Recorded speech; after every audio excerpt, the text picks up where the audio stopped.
दक्षिण में एक ठाकुर जी का स्थान था, संपत कुमार भगवान, अभी भी है संपत कुमार भगवान।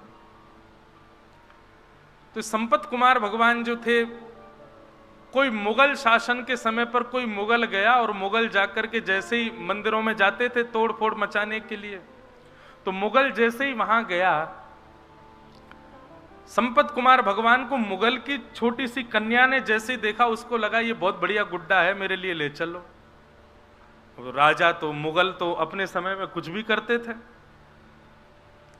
और बेटी की प्रसन्नता के लिए संपत कुमार भगवान को मंदिर से निकाल करके वो दिल्ली ले आए, और बेटी अपने पास रखती, ये मेरा गुड्डा है, उसी को नहलाती खिलाती पिलाती, उसी के संग रहती। वो तो साक्षात ठाकुर जी हैं। एक दिन रात्रि में रामानुजाचार्य जी शयन कर रहे थे, संपत कुमार भगवान स्वप्न में प्रकट हो गए। प्रकट होकर बोले, तुम आराम फरमा रहे हो, आनंद कर रहे हो, और यहाँ पे हमको ये मुगल लोग ले आए हैं गुड्डा समझ करके, इनकी बेटी हमारे संग में ऐसे खेलती है जैसे गुड्डा गुड़िया का खेल। ठाकुर जी रामानुजाचार्य जी बोले, भगवान आज्ञा करो, क्या करें? बोले, आज्ञा क्या करें, जल्दी आओ, हमको लेके जाओ यहां से। तो रामानुजाचार्य जी अपने हजारों शिष्यों के साथ दिल्ली आए, और दिल्ली में उस बादशाह के दरबार में जाकर के स्वामी श्री रामानुजाचार्य जी ने निवेदन किया, हमारे ठाकुर जी को तुम्हारी बेटी गुड्डा मान करके अपने संग ले आई है,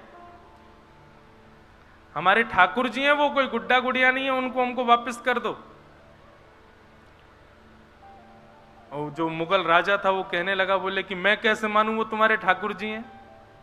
और भाई तुम लोगों के यहाँ तो ऐसा भाव है ना कि ठाकुर जी किसी से ज्यादा रीझ जाएं तो उसके पास चले भी जाते हैं, खा भी लेते हैं, पी भी लेते हैं, आनंद करते हैं।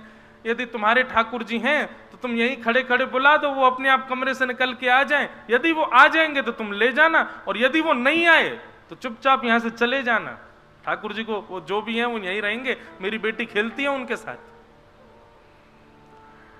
रामानुजाचार्य जी वहीं बैठ गए, नेत्र बंद करके ध्यान किया संपत कुमार भगवान का, और कहा, हम हजारों किलोमीटर पैदल चल करके दिल्ली तक आ गए हैं, अब आप कृपा करो, आप कक्ष से निकल करके बाहर आ जाओ, अपनी प्रभुता प्रस्थापित करो, चलो हमारे साथ। नेत्र बंद करके प्रार्थना की तो ठाकुर जी उनके चित्त में आकर के कहने लगे, बोले, ये कलयुग है, और कलयुग में मैं अर्चक के अधीन होता हूं। अर्चक चाहेगा तो सोऊंगा, अर्चक चाहेगा तो उठूंगा, अर्चक खिलाएगा तो खाऊंगा, अर्चक नहलाएगा तो नहाऊंगा। मैं अपने योग बल से कुछ नहीं करता हूं, मैं अर्चक के अधीन होता हूं। आप ही कक्ष में आइए, मुझको लेकर के जाइए।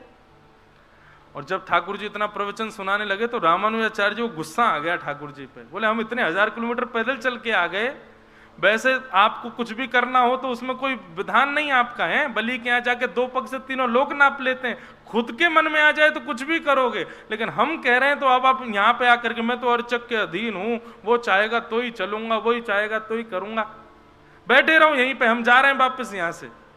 ठाकुर जी पर जब थोड़ा क्रोध किया तो ठाकुर जी को ऐसा भाव आया कि ये मेरे पिता हैं और मैं इनका पुत्र हूं, और उसी भाव से देखते ही देखते बादशाह के सामने अपने आप संपत कुमार भगवान की प्रतिमा चल करके आई मूर्ति, और कमरा से बाहर आकर के श्री रामानुजाचार्य जी की गोद में आकर के विराजमान हो गया।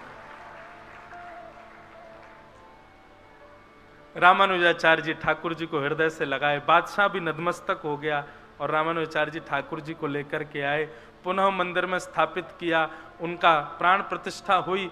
प्राण प्रतिष्ठा महोत्सव के बाद देखा तो वो राजा बादशाह जो था वो अपनी सेना और अपनी पुत्री के साथ द्वार पर खड़ा था।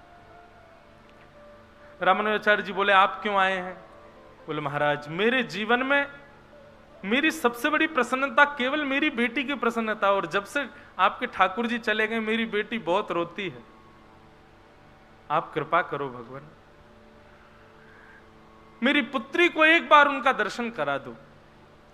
रामानुजाचार्य जी उस बालिका को दूर मंदिर के दूर से ही, जैसे ही गर्भगृह में बैठे संपत कुमार भगवान को दिखाया, ठाकुर जी के मुख पर मुकुट देख करके, शंख चक्र गदा पद्म चतुर्भुज रूप में ठाकुर जी का दर्शन करके, उस बादशाह की जो पुत्री थी उसने वहीं प्राण त्याग दिए ठाकुर जी को देखते देखते। रामानुजाचार्य जी के चित्त में भाव आया, बोले कि ये ठाकुर जी को नहीं, ठाकुर जी इसको स्वीकार कर चुके हैं। और तभी उन्होंने टर्की अम्बा, वो टर्की का था राजा, तो आज भी दक्षिण में मां को अम्बा बोलते हैं, अम्बा बोलते हैं, तो टर्की अम्बा करके छोटा सा विग्रह ठाकुर जी के बगल में स्थापित किया, उस बादशाह की पुत्री का।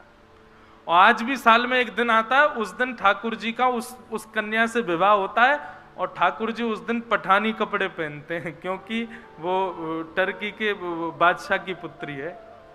मैंने दर्शन तो नहीं किए, लेकिन मैंने कथा सुनी। तो मैं क्या कहना चाहता हूं, आप संबंध बनाओ, निभाने की जिम्मेवारी ठाकुर जी पे छोड़ो, वो निभाएंगे, और ये निश्चित निभाएंगे। ठाकुर जी बड़े दयालु, ठाकुर जी बड़े कृपालु।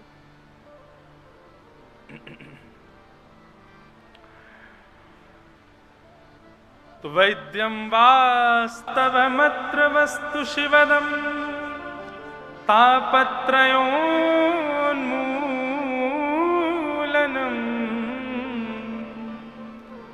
श्रीमद्भागवते महामुनिकृते किं वा परे।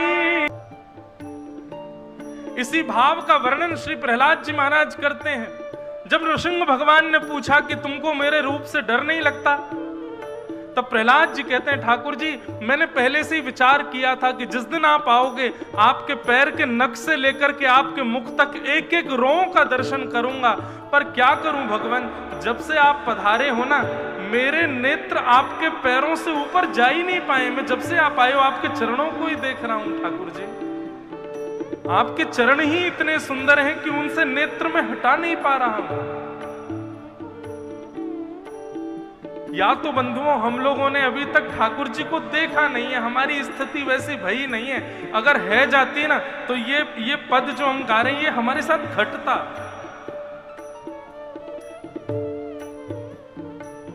कुमनदास जी कहते हैं, कहारी कहो कछु कहत न आवे, कहारी कहो कछु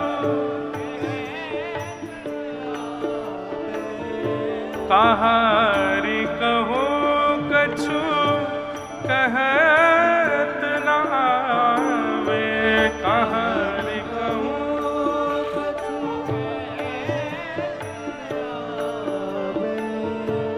चित चुरायो वह मांग दही, चित चुरायो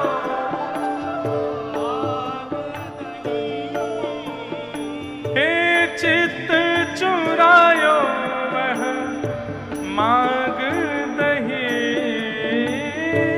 चित चुरायो वह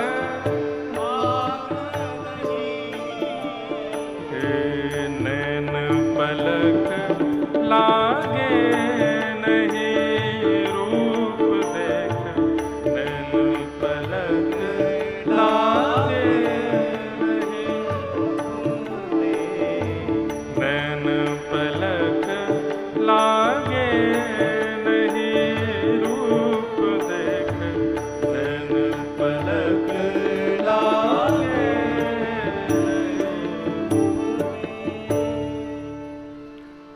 कुंभन दास दरस कर, कुंभन दास प्रभु के मिलवे की, सुंदर बात सबसों कही। 5 मिनट पहले ही जो क्रीड़ा करके आए हैं ठाकुर जी, उन्हीं ठाकुर जी का वही श्रृंगार है, वही स्वरूप है, वैसे ही सब कुछ है। वही ठाकुर जी जब जाकर के गर्भगृह में विराज गए, तो श्री कुंभन दास जी बिल्कुल ऐसे हो जाते हैं जैसे बिल्कुल अभी अभी देखा हो। और देख करके अपनी स्थिति को कहते हैं कि क्या कहूं, किससे कहूं अपने हृदय की वेदना। इतने प्यारे हैं श्याम सुंदर, इन्होंने चित्त मेरा हरण कर लिया है। इतने सुंदर सुंदर रों हैं ठाकुर जी के, ऐसे सुंदर सुंदर अलकावली, ऐसे सुंदर अंग हैं ठाकुर जी के कि एक अंग को भी एक जीवन पर्यंत देखो तो भी कम पड़ जाएगा, ऐसे सुंदर है श्याम सुंदर।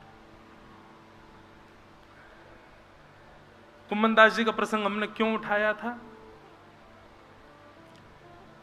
कुम्मन दास जी की भक्ति सुन ली, और कुम्मन दास जी की स्थिति क्या थी कि घर में तिलक लगाने को शीशा भी नहीं है, बैठने के लिए आसन भी नहीं है, प्रसाद पाने के लिए अन्न भी नहीं है। वो है श्री कुम्भन दास। लेकिन कभी भी अपनी स्थिति के चलते ठाकुर जी से कभी याचना की हो या अपनी स्थिति की उनको पीड़ा कभी हुई हो, ऐसा कभी नहीं हुआ। इसको कहते हैं तापत्रयोन्मूलनम। हमें अपनी पीड़ा दिखाई देती है, अपनी पीड़ा समझ आती है, अपनी पीड़ा का अनुभव होता है और ठाकुर जी से कहने की इच्छा होती है, तो अभी आप भगवदीय नहीं हुए हो। ये प्रेम का स्वभाव तो संसार में भी है कि जिससे हम बहुत प्रेम करते हैं ना, वो सन्मुख यदि आ जाए तो हम छुपाते हैं कि हम पीड़ा में, उसको नहीं बताते। तो फिर ठाकुर जी को क्यों बताते हैं हम? तापत्रयोन्मूलनम। और यदि पीड़ा अपनी दिखती है, बहुत पीड़ाओं का अनुभव होता है, तो आइए भागवत जी की शरण में, यही करेंगी आपको, तापत्रयोन्मूलनम। फिर अनुभव नहीं होगा।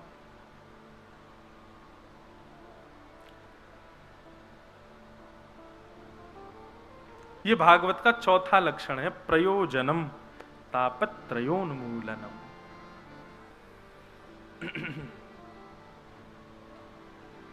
वृंदावन में कई ऐसे रसिक संत हैं, एक दो उनको तो मैं भी जानूं, वो मधुकरी पाकर के प्रसाद मधुकरी लेकर के और मधुकरी पाते हैं। और मधुकरी भी ऐसे नहीं पाते कि गए आपके यहाँ और मधुकरी लेकर के आए तुरंत पा ली, नहीं।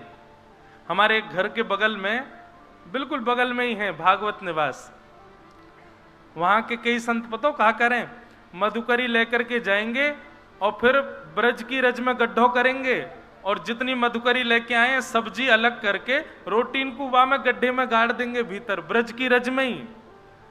और फिर नाम जप करेंगे, जब नाम जपते जपते जपते नेक भूख तेज है जाए, तब वही रज को हटाए के वामे तो रोटी निकाल के वाकू झाड़ के वाकू पाले। ऐसी मधुकरी पामे। हम लोग कर सके ऐसो? नहीं कर सके, क्योंकि हमको स्थिति अवस्था व्यवस्था सब समझ आती है, पर वैष्णव को इन सब से कोई फर्क नहीं पड़ता। वो हर स्थिति में रह लेता है, हर स्थिति, हर व्यवस्था, हर अवस्था उसके लिए